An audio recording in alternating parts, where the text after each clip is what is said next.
बिस्मिल्लाहिर्रहमानिर्रहीम। अस्सलाम वालेकुम नाज़रीन, आप यूट्यूब चैनल देख रहे हैं। मैं इमरान खान हूँ। नाज़रीन, सबसे पहले तो जो एक कॉल थी अपोजिशन की जानिब से यौम स्याह की 26वीं और 27वीं आइनी तरमीम के ख़िलाफ़, उस कॉल के ऊपर बहुत बड़े पैमाने पर लोगों ने रिस्पॉन्ड किया है। पंजाब में तो उतना बड़ा नहीं, क्योंकि पंजाब में आप सब जानते हैं कि वकला ही निकल पाते हैं बड़ी मुश्किल से, या कहीं पे अरकान असम्बली निकल पाते हैं, कभी कभी असम्बली के बाहर। बाकी पूरे पंजाब के अंदर फस्तायत का एक राज है, यानी मरियम नवाज साहिबा किसी को निकलने नहीं देती हैं। और बिल्कुल एक जैसे हसीना वाजिद ने माहौल बनाया हुआ था बांग्लादेश में, बिल्कुल वैसा माहौल बनाया हुआ मरियम नवाज ने पंजाब में।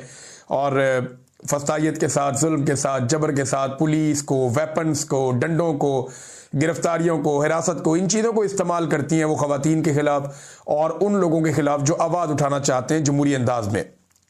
तो स्वाबी में हुआ जी सबसे बड़ा जलसा, 27वीं आइनी तरमीम के ख़िलाफ़ यौम स्याह मनाया गया।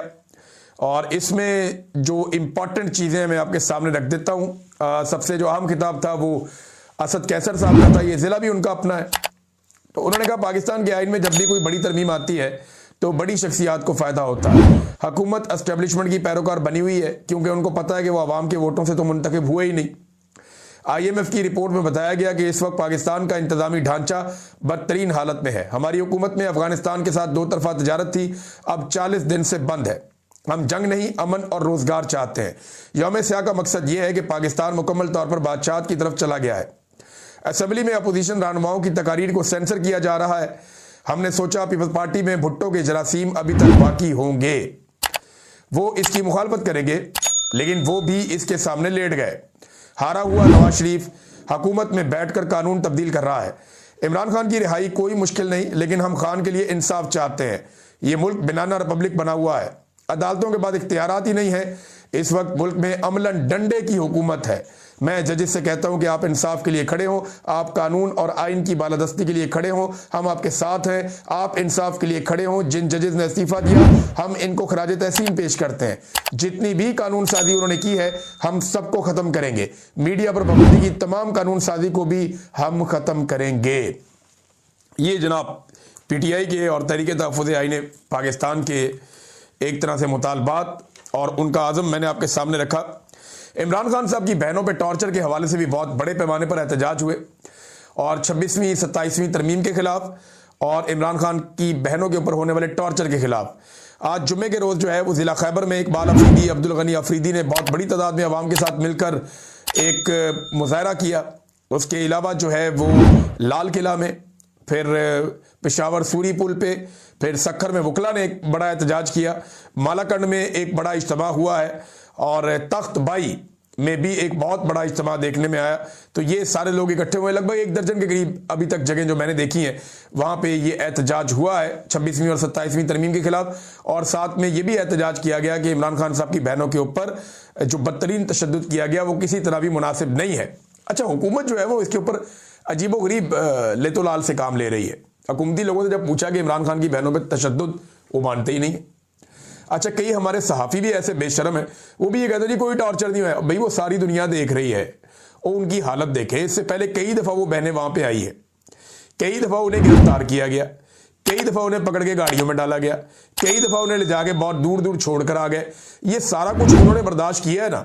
कई मरतबा उन्होंने आंसू गैस बर्दाश्त की, बहुत दफ़ा धक्कम पेल भी हुई, वो भी उन्होंने बर्दाश्त की, उनके ऊपर अंडे फेंके गए, वो भी उन्होंने बर्दाश्त किया। लेकिन उन्होंने कभी तशद्दुद की शिकायत तो नहीं की। अगर पहली मरतबा उन्होंने तशद्दुद की शिकायत की है, और उसकी वीडियो बाकायदा मौजूद है कि वहाँ पे लोग बैठ के जिस तरीके से उनके हाथ मल रहे हैं। ये जो इमरान खान की बहन है नौरीन खानम, इनके हाथ पे चोट भी लगी हुई थी माजी में, और एक फ्रैक्चर था गालिबन, और वही उनकी चोट जो है वो दोबारा दुखी है। उनको बालों से पकड़ के घसीटा जा रहा है सड़क के ऊपर। किसी को ये कहने में अच्छा तो नहीं लगता। अब वो खुद अपने मुंह से बता रही है विक्टिम कि हमें इस तरीके से टॉर्चर किया गया। पहले जो है कुछ टाउट्स आए थे, उन्होंने आकर कहा जी ठीक है, ये हो जाता है टॉर्चर, कोई बात नहीं, ये पुलिस जब करती है एक्टिविटी तो फिर टॉर्चर हो जाता है। राणा सनाउल्लाह साहब ने भी ऐसी मिलती जुलती बात की कि ये इंतजामिया का इख्तियार है कि वो उठाएं आकर, उन्होंने अपना इख्तियार एक्सरसाइज किया है। लेकिन बाद में सारे मुकरना शुरू हो गए कि जी ऐसा वाकई कोई नहीं हुआ। और बीच में, और ये आइडिया कोई और नहीं देता, सियासतदानों को तो समझ ही नहीं है इसकी। ये हमारे अपने मीडिया इंडस्ट्री के बहुत सारे टाउट्स हैं जो बैठ जाते हैं टीवी के ऊपर और बैठकर कहते हैं जनाब ऐसा तो कुछ हुआ ही नहीं। ये जुल्म को नॉर्मलाइज करते हैं। जब इनके अपने ऊपर जुल्म होगा ना तब इन्हें पता चलेगा। नाज़रीन, अल्लाह ना करे किसी के ऊपर जुल्म हो, लेकिन ये दुनिया जो है ना, ये यहाँ मकाफात अमल है, आपको बहुत सारी चीज़ें भुगतनी पड़ेंगी। नाज़रीन, ये दूसरी एक और खबर, क्योंकि यहाँ पे जलसों में हर जगह पे तस्करा हो रहा है IMF की रिपोर्ट का, तो इस रिपोर्ट का एक हिस्सा मैं आपको पढ़ के सुनाता हूँ। यहाँ पे रिपोर्ट का एक हिस्सा कैसा है कि पाकिस्तान की जो GDP है उसका 6.5% करप्शन की नजर हो जाता है। GDP कहते हैं मजमूई कौमी पैदावार को, यानी एक मुल्क जितनी भी सर्विसेज और प्रोडक्ट्स बनाता है एक साल के अंदर, जितने पैसे की भी, वो सारा मिलाकर उस मुल्क का GDP होता है। ये उसका मुकम्मल हुजम होता है। मुल्कों में तो बहुत ज्यादा, इंडिया में तो बेशुमार है, बहुत सारे मुल्क पाकिस्तान से आगे हैं, लेकिन पाकिस्तान का GDP जो है वो 2024 की रिपोर्ट के मुताबिक वो लगभग उसकी तादाद 373 अरब डॉलर बनती है। 373 अरब डॉलर का GDP है पाकिस्तान का टोटल 2024 का, जो साल पीछे खत्म हो गया। अच्छा, इसमें अगर 6.5% आप निकाल देना करप्शन का पैसा, तो वो 24.2 अरब डॉलर बनता है। पाकिस्तान एक अरब डॉलर के लिए कभी सऊदीया भागता है, कभी UAE भागता है, कभी उसको रोल ओवर करने के लिए चाइना में भागता है, कभी पाकिस्तान किसी मुल्क के पास जाता है। IMF से 1.5 अरब डॉलर, 1.2 अरब डॉलर, 3 अरब डॉलर के लिए पाकिस्तान 6 महीने मुज़ाकरात, साल मुज़ाकरात करता रहता है। तो इससे बहुत ज्यादा पैसे पाकिस्तान में करप्शन की नजर हो जाते हैं, 24.2 अरब डॉलर। और ये कौन बता रहा है? ये बता रहा है जनाब IMF अपनी रिपोर्ट के अंदर कि ये तो पाकिस्तान में करप्शन हो रही है। आप सिर्फ करप्शन रोक लें तो आपको दुनिया से पैसा लेने की जरूरत नहीं पड़ेगी। और करप्शन पाकिस्तान के पूरे सरकारी निजाम का हिस्सा बन चुकी है। ये बात भी IMF ने बिल आखिर बता दी कि जनाब यहां पे करप्शन का इलाज कोई नहीं हुआ, पूरे के पूरे सिस्टम की जड़ों में करप्शन बैठ गई है और ये सारे ही करप्ट हो चुके हैं, ऊपर से लेकर नीचे तक, और माफियाज इस मुल्क को चला रहे हैं। वो मिसालें दे देकर उन्होंने बताया। अब जरा देखें रुपयों में कितने पैसे बनते हैं। 6,895 अरब रुपए। 1 अरब रुपया पता है कितना ज्यादा होता है? 100 करोड़ रुपए का 1 अरब होता है। 6,895 अरब रुपए की करप्शन होती है पाकिस्तान में एक साल में। GDP बढ़ेगा, ये करप्शन भी बढ़ेगी। तो नाज़रीन, अगर ऐसे ही पाकिस्तान में करप्शन चलती रही तो फिर पाकिस्तान का हल तो कोई नहीं है। आपको करप्शन रोकनी पड़ेगी, गवर्नेंस बेहतर करनी पड़ेगी, पाकिस्तानियों को एतमाद देना पड़ेगा, पाकिस्तान की अदलिया को आज़ाद करना पड़ेगा, पाकिस्तान के मीडिया को आज़ादी इज़हार राय देना पड़ेगा, पाकिस्तान के अवाम के मैंडेट का एहतराम करना पड़ेगा, और इदारे अपना अपना काम करें, और एस्टेब्लिशमेंट जो है, मिलिट्री एस्टेब्लिशमेंट, वो सिर्फ अपना काम करे, सियासतदानों को उनका काम करने दे। और फिर आप देखिएगा पाकिस्तान को कैसे चौथा गेयर लगता, बल्कि 5वां। पाकिस्तान को ऑटो गेयर लग जाएगा, पाकिस्तान बहुत तेजी से आगे बढ़ेगा। बहुत पोटेंशियल है इस मुल्क में। मैं कभी मायूस ही नहीं हुआ। आज लोग बहुत मायूस हैं, मुझे फोन करके कहते हैं हम पाकिस्तान से निकलना चाहते हैं, हम पाकिस्तान से अपना पैसा निकाल के जा रहे हैं, हम पाकिस्तान में काम ही नहीं करना चाहते, हम पाकिस्तान में अपनी फैक्ट्रियां बंद कर रहे हैं। याद रखिएगा, जब पाकिस्तान टेक ऑफ करेगा ना, तो यही सारी फैक्ट्रियां आपको कई गुना कीमत में खरीदनी पड़ेंगी। पाकिस्तान बहुत तेजी से बहुत आगे जाएगा, मुझे अल्लाह रब्बुल इज्जत से बड़ी उम्मीद है। सिर्फ पाकिस्तान में ये चंद चीजें जो मैंने आपको बताया, रूल ऑफ लॉ आ जाए, मैंडेट का एहतराम किया जाए, आजादी इज़हार राय आ जाए, पाकिस्तान के अंदर एस्टेब्लिशमेंट पंगे लेना बंद कर दे, इंसानी हकूक की पाबंदियां बंद कर दी जाए, तो आप देखें पाकिस्तान कहां से कहां पहुंच जाएगा। अदलिया आजाद करके आप देखें, फिर देखें आप कैसे पाकिस्तान तरक्की करता। नाजरीन, यहां पर 2 नंबरी होती है ना हर चीज के अंदर। अब मीनारे पाकिस्तान में इजाजत दी गई जमात इस्लामी को कि आए जनाब आके आप कर ले अपना मुजाहरा। जमात इस्लामी को इजाजत दे दी, तहरीक लब्बैक के बंदे मार दिए पकड़ के। चंद किलोमीटर दूर यहां से, यानी 20-25 किलोमीटर दूर होगा वो रास्ता मुरीद के, वहां पे तहरीक लब्बैक के बंदे मार दिए, वहां लाशें गिरा दी अमेरिका और इसराइल को दिखाने के लिए। और यहां मीनारे पाकिस्तान में जमात इस्लामी को इजाजत दे रहे हैं, और उधर मुल्तान के अंदर सेनेटर मुश्ताक बाकायदा बताकर जा रहे हैं। सबको पता है कि उन्होंने वहां पे एक कॉन्फ्रेंस करनी है, सिर्फ गजा कॉन्फ्रेंस, लेकिन उनके ऊपर छापे मारे जा रहे हैं। उनकी थोड़ी थोड़ी देर बाद वीडियो आ रही थी गाड़ी में से कि जी मेरी गाड़ी को घेर लिया है, यहां पुलिस चारों तरफ फैल गई है, यहां पे जनाब हर तरफ कर्फ्यू लगा दिया है, यहां पे हमें बात ही नहीं करने दी जा रही। फिर एक मस्जिद के अंदर उन्होंने जाके बातचीत की और वहां लोगों को बताया, बहुत बड़ी तादाद में लोग वहां पे मौजूद थे। लेकिन मुझे हैरत होती है कि ये हुकूमत चाहती क्या है और ये मामलात को लेकर किस तरफ जा रही है। यानी इसराइल और फलस्तीन के मामले में अब पाकिस्तान में कोई बात ही नहीं कर सकता। अगर आप इसराइल को तस्लीम करना चाहते हैं अगर आप अब्राहम अकॉर्ड का हिस्सा बनना चाहते हैं, अगर आप पसंद करते हैं वो करने को जो डोनाल्ड ट्रंप ने कहा, तो फिर तो आप जो मर्जी करें पाकिस्तान में। लेकिन अगर आप उसकी मुखालफत करेंगे तो फिर आपको सेनेटर मुश्ताक की तरह या पाकिस्तान तहरीक इंसाफ की तरह या जो तहरीक लब्बैक वालों के साथ किया गया इस तरह कुचल दिया जाएगा। वैसे मेरी इत्तला अभी भी यही है कि तहरीक लब्बैक को घेर घार के वहां ले जाया गया था, उनको ट्रैप किया गया था, और तहरीक लब्बैक की क़यादत आज नहीं तो कल नहीं तो परसों कभी ना कभी ये बात जरूर बताएगी कि उन्हें कैसे ट्रैप करके मुरीद के तक पहुंचाया गया, किस तरीके से उनके रास्ते बंद किए गए। क्योंकि मेरी जब इन लोगों से बात हुई थी टेलीफोन पे, जब ये लोग वहां फंसे हुए थे, मैंने उसमें से एक पीस आपको सुनवाया भी उनके शूरा के हेड का, तो उन्होंने मुझे बताया था कि हम बिल्कुल ट्रैप हो गए, और जो जो चीजें उन्होंने मुझे बताई वो एग्जैक्टली उसी तरफ सारा मामला जा रहा है। नाज़रीन, आसिम मुनीर और इमरान खान का फर्क क्या है, इस पे पाकिस्तान तहरीक इंसाफ ने एक डॉक्यूमेंट जारी किया है, ये आप देखें। ये डॉक्यूमेंट जारी किया है, इसमें उन्होंने लिखा कि अल्लाह ने नून लीग और उसके हैंडलर्स का एक और झूठ और असल यहूदी लॉबी को बेनकाब कर दिया। ये पाकिस्तान तहरीक इंसाफ ने लिखा। जो पोस्टर इन्होंने जारी किया उसमें लिखा है, इमरान खान की उम्मत मुस्लिमा के लिए इज्जत और वकार के लिए बेमिसाल जिद्दोजहद, और उसके मुकाबले में आमराना हुकूमत का उम्मत मुस्लिमा के सीने में खंजर। यहां पे इमरान खान का अकेले का फोटो है, दूसरी तरफ आसिम मुनीर का बड़ा फोटो, उनके साथ आसिफ जरदारी, शहबाज शरीफ, मरियम नवाज और बिलावल का फोटो है। नवाज शरीफ का फोटो भी होना चाहिए था, ज्यादती की उनके साथ, मियां साहब ने बड़ी मेहनत की है सारे काम में। बहरहाल इसमें जनाब उन्होंने लिखा कि इमरान खान ने मुस्लिम ममालिक यानी मुस्लिम ममालिक यूनाइटेड नेशन में इस्लामोफोबिया के खिलाफ करारदाद मंजूर होने पर इमरान खान के मशकूर 16 मार्च 2022 यानी मुसलमान ममालिक इमरान खान के शुक्रिया अदा कर रहे हैं कि आपने इस्लामोफोबिया के खिलाफ करारदाद मंजूर करवाई, और एक दिन भी रखा गया। जबकि अल अरेबिया की खबर यह आ रही है 18 नवंबर 2025 की, वो खबर यह कहती है कि सलामती काउंसिल में ट्रंप के गजा मंसूबे के हक में करारदाद मंजूर, पाकिस्तान की हमायत। यहूदी लॉबी कौन है, फैसला अवाम की अदालत में। ये जनाब पाकिस्तान तहरीक इंसाफ ने एक पोस्टर बनाया। अब इस तरह के पोस्टर बनाएंगे तो चीजें मजीद क्लियर होती जाएंगी, अवाम को वैसे ही आइडिया है कौन कहां खड़ा है। इससे पहले इमरान खान के दौर में कभी भी इसराइल के खिलाफ बात करना पाकिस्तान के अंदर कोई जुर्म नहीं था, फलस्तीन के हक में मुजाहरा करना पाकिस्तान के अंदर कोई जुर्म नहीं था। लेकिन जब से आसिम मुनीर साहब की हुकूमत आई तब से लेकर अब तक ये सिलसिला जो है वो वन साइडेड चल रहा है। अच्छा, आपको हैरत होगी मैं ये क्यों कहता हूं कि शहबाज शरीफ की हुकूमत आई, आसिम मुनीर की क्यों कहता हूं? देखिए, शहबाज शरीफ की हुकूमत है ही नहीं। ये इमरान खान और जनरल बाजवा जब इक्तदार में थे तो इसी बात की लड़ाई थी कि इक्तदार इमरान खान का है या जनरल बाजवा का है, और यही लड़ाई जो है वो हुकूमत के खात्मे का सबब बन गई। तो इमरान खान इक्तदार को अपने हाथ में रखने की कोशिश करता था और वो फैसले अपने हाथ में रखने की कोशिश करता था, जो बात मिलिट्री एस्टेब्लिशमेंट को पसंद नहीं आई, और फिर ये अल्टीमेटली लड़ाई हो गई। लेकिन यहां पे तो कोई लड़ाई है ही नहीं। शहबाज शरीफ बिल्कुल इक्तदार अपने हाथ में नहीं रखना चाहता, इक्तदार सारा का सारा आसिम मुनीर साहब के पास है।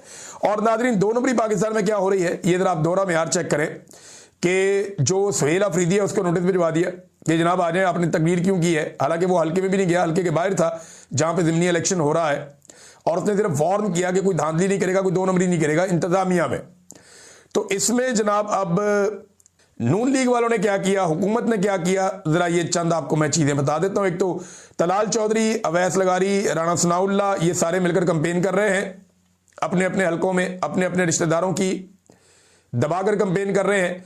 हालांकि इनके मुकाबले में पाकिस्तान तहरीक इंसाफ का उम्मीदवार ही नहीं है। तहरीक इंसाफ ने अपना उम्मीदवार इनके मुकाबले में खड़ा ही नहीं किया कि ठीक है जाओ कल ही जित लो, क्योंकि यहां तो इन्होंने 2 नंबरी करनी है, फ्रॉड करना है। और ये जो फौजी अदालतों वाली 2 नंबरी की गई है और 9 में जो सजाएं दी गई हैं उनको तो इमरान खान साहब मानते ही नहीं है। लिहाजा यहां पे उन्होंने वैसे भी फस्तायत, जुल्म और जबर, इलेक्शन तो होता ही नहीं पंजाब में, तो उन्होंने अपने बंदे नहीं खड़े किए, सवाए एक लाहौर की सीट है जहां पे उनका बंदा खड़ा है। तो यहां पे सारे मिलकर कंपेन कर रहे हैं, इनको कोई नोटिस नहीं दे रहा इलेक्शन कमीशन ऑफ पाकिस्तान। वजीर आला ने कंपेन भी नहीं की, उसको नोटिस भी दे दिया कि जनाब धमकी लगाई आपने। और जावेद अब्बासी साहब ने तो वर्दी के साथ साथ चमड़ी उतारने की भी धमकी लगा दी अफसरान को कि वर्दी नहीं उतारेंगे, चमड़ी भी उतार देंगे। अब उनको अभी तक इलेक्शन कमीशन ऑफ पाकिस्तान ने किसी किस्म का नोटिस नहीं दिया। ये नादरीन पाकिस्तान में 2 नंबरी चल रही है, और अब से नहीं लंबे अरसे से चल रही है। नादरीन, फजलुर रहमान साहब, क्या अपोजिशन इत्तेहाद का उन्हें सरबराह बनाया जा सकता है? ये कल भी मैंने सवाल उठाया था। देखिए, इसके ऊपर गुफ्तगू हो रही है। अब तो बहुत ताखीर हो गई, अब तो फील्ड मार्शल बन गए आसिम मुनीर साहब, 26वीं और 27वीं आईनी तरमीम भी हो गई, मखसूस नशिस्तों का माले गनीमत भी चला गया। तो फजलुर रहमान साहब को अब अगर बनाया भी गया तो उसका क्या फायदा है, वैसे भी वो एस्टेब्लिशमेंट के बहुत करीबी है। लेकिन अगर फजलुर रहमान को अपने साथ शामिल कर लें तो ये एक पॉलिटिकल फोर्स जरूर शामिल हो जाएगी पाकिस्तान तहरीक इंसाफ के साथ या तहरीक तहफ़्फ़ुज़ आईन पाकिस्तान के साथ, जिसके नतीजे में पाकिस्तान नए इलेक्शन की तरफ जा सकता है। लेकिन अगर पाकिस्तान नए इलेक्शन की तरफ जाता है तो फजलुर रहमान को क्या मिलेगा? फजलुर रहमान साहब को जितनी सीटें पहले मिली हैं इतनी भी नहीं मिलेगी, जो मेरा अंदाजा है।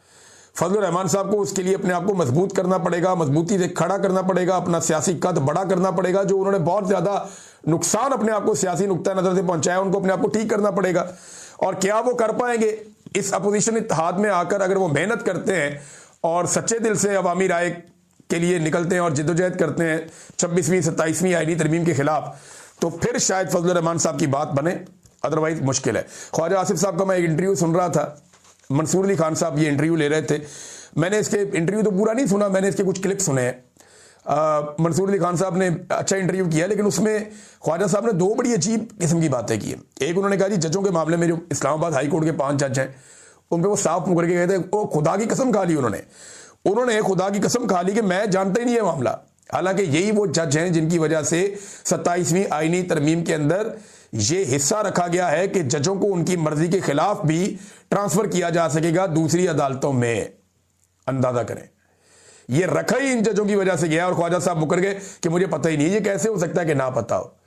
पाकिस्तान का बच्चा बच्चा जानता और ख्वाजा आसिफ नहीं जानता कि ये वो जज हैं, 4-5 बड़े जज, जिनकी वजह से ये वाला कानून रखा गया कि इस्लामाबाद हाई कोर्ट को मुकम्मल तौर पे कंट्रोल में लाया जाए। दूसरी एक और उन्होंने गलत बयानी कर दी। उन्होंने कहा जी नवाज शरीफ से जेल में मुलाकातों पर, उन्होंने कहा कोई मुलाकातें नहीं होती थी, बहुत थोड़ी मुलाकातें होती थी।